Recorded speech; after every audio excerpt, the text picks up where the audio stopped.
As an entrepreneur and investor, what do you think of the quote, anytime is a good time to start a company? Is it really like that? Which factors would you say are essential? Wow. Ooh, that's a good question. So I think you can take that question on two levels. One is a market perspective, and another is a personal perspective. From a market perspective, you might say you should not start a company in a downturn. But I mean, I think you can start companies both in upturns and downturns. Now, the Corona crisis is definitely a downturn. But so so maybe a lot of people feel like, okay, I should not start my company right now. But there are pros and cons to downturns and upturns. The pros of a downturn, for example, now in Corona time, there's much more talent available because, for example, think about great companies like Uber, Airbnb, etc.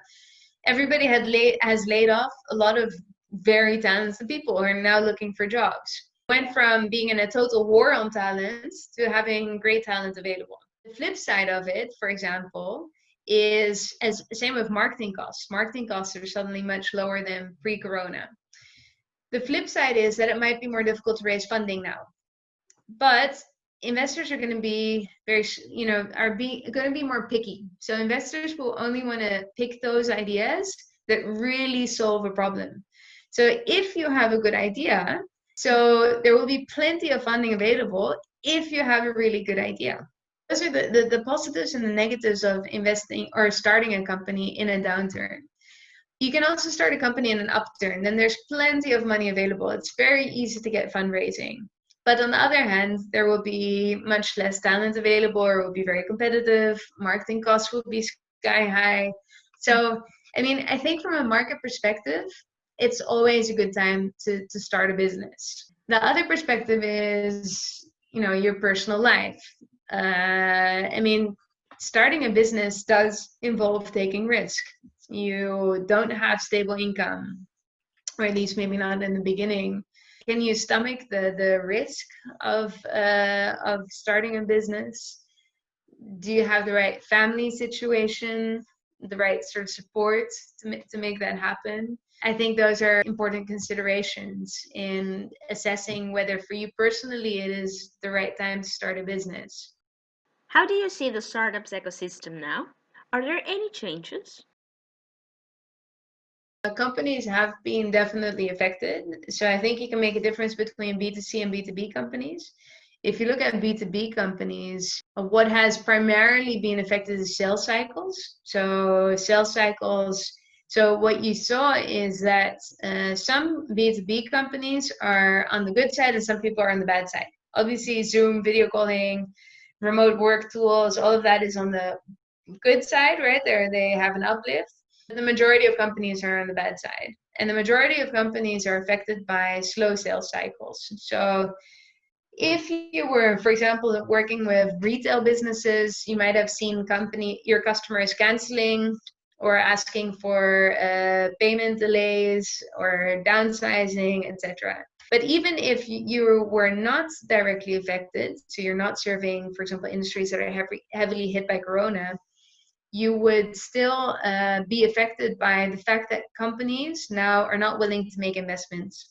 So the less clarity, the more uncertainty there is about the future, the less companies are willing to make investment decisions. So that's why, all sales cycles are stalling, and it just takes way more time to get deals done. And new sales for a lot of B2B companies has been very low and really difficult. So on the B2C side, obviously, some categories were extremely hard hit, such as anything travel related or physical retail related or restaurant related.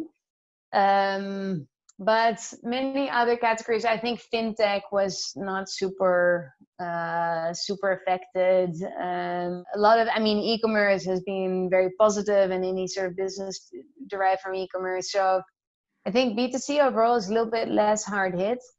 Where like some categories in B2C are super hard hit, others are much less hard hit. In B2B, you see that almost all businesses across the line are hit in their sales cycles, except for the few that are now having a major uplift because of Corona. Has Corona had an effect on you as an investor? Not much, to be honest. So most VCs are affected, if at all, by their companies, their portfolio companies struggling. So if your portfolio companies are struggling a lot, then maybe they need more funding, for example. So you need, as an investor, you need sort of like save your current investments by putting more money in. So that makes less money available for new investments. So some investors that were very heavily affected because they were like in travel or, you know, in certain heavily affected businesses, they sort of stopped investing altogether for a moment, just to also see until the clouds clear and you have more visibility in what will happen next. For us, we were not much affected in that way because we don't have much exposure to any of the heavily affected categories. And we have a relatively new fund. So more time, actually, you know, we have 10 years ahead in our fund. So we're not in a rush, and actually allows us to see over the prices. Actually, for us, it's an opportunity because the valuations have gone down. There's less competition from investors. So this is a good time to do investments for us. When meeting an entrepreneur, what do you expect from her or him? How can they convince you to invest in them? We very much look at teams. We invest very early on. So in the earlier an investment, the more important is the team. We invest in teams that ideally have entrepreneurial experience, so they have a track record. We like teams that are complete, so they have both a hacker and a hustler. So they have both, you know, they can build the product and they can sell the product. That's very key. We look at markets that are sufficiently large or a niche market which you can really dominate. And we want to know what is the problem that you're solving. And the more clear and the more painful the problem, the more interesting is the solution. So that's what we call problem solution fit. And then we want to know what you do that only you can do. You know that other people don't know about your market. What can you do uniquely well what other people cannot do? Those are the sort of like the key questions that I'd like to understand for me to know, okay, do I sufficiently believe in the founders? Do I believe this is a sufficiently interesting market? Am I convinced by their traction? So what results have they had so far? And do I think that, you know, does that convince me? There is still a lack of gender equality in the working environment. Does it happen the same regarding ethnics? Is there a gap? In the sense that it is more difficult to raise funding, for example, or to start a startup if you are from a different ethnic minority than coming from from a non-white background in Europe. You see it very, very, very little. So, for example, in our portfolio of P Capital, we have, I don't know, 20 plus companies, maybe 50 or anywhere 50 to 60 founders. And there's one black guy. So I mean the ratio of non-white ethnic minorities is very small.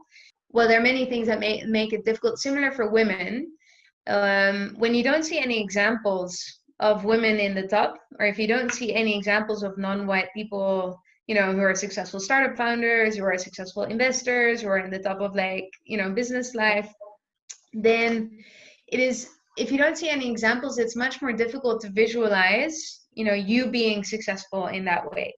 It's much more difficult for women to believe that they can be a future CEO because they see so few examples. And the same goes for people who are non-white. They see very few examples.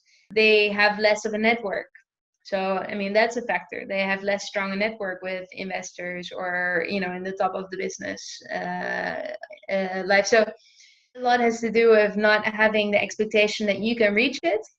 2, not having as strong a network. And 3, also, I mean, biases of investors, for example, you know, those are also real because a lot of investors have a sort of mental picture of what a successful founder looks like. And often that's white and male.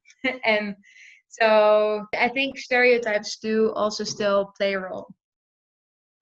About the amount of women and men working at a company, the main value should be the person. Nonetheless, sometimes companies want to apply gender policies when hiring. In your opinion, how do we get to a middle point?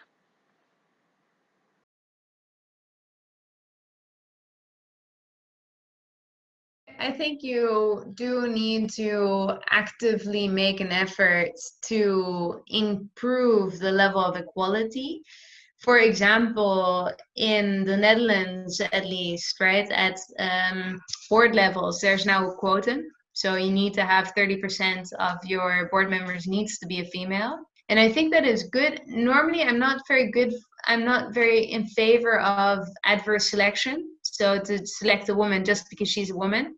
But if you don't enforce this, there will be no change because people tend to select people who look like them. So only when there are women in board positions will younger women believe that they themselves can make it to the top one day. Only when there are women in board positions will younger women have a network in the board position. Only when there are women in the board positions will the culture change and the way we speak will change such that it will become a more conducive environment for women to be successful or women or ethnic minority. For example, right now, whenever, for example, I'm in a training or a session, I was recently in a board training, like it was called Scale Up Nation, and it teaches you how to be in a board. Mm-hmm. And there were these lectures about how a board should work with a CEO. And in 99% of the examples, they referred to the CEO as a he. Okay, well, how am I as a woman going to picture myself as that male CEO? That's not going to happen. When you have a more gender diverse board, you will have more gender diverse language. So we're not talking about a CEO as a he, but a CEO as a she, or a he and she equally. Mm-hmm. And only then, like language and culture and network and examples, then you will create a different environment, which I think will be much more conducive for women. So I'm quite in favor of taking maybe at certain times sort of quite draconian measures to affect change. Finally, what is your recommendation for entrepreneurs in these times?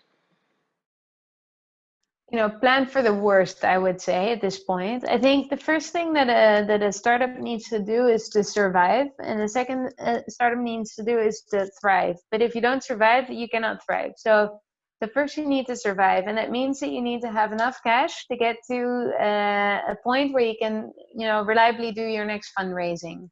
I expect times to be still quite tough. Initially, at least in Europe, a lot of governments, came to the rescue. So there were all kinds of funds and support, etc., for startups to stay afloat. So lower your burn really dramatically to ensure that you can weather the storm and start your fundraising in time, make good use of your network to ensure that you get through.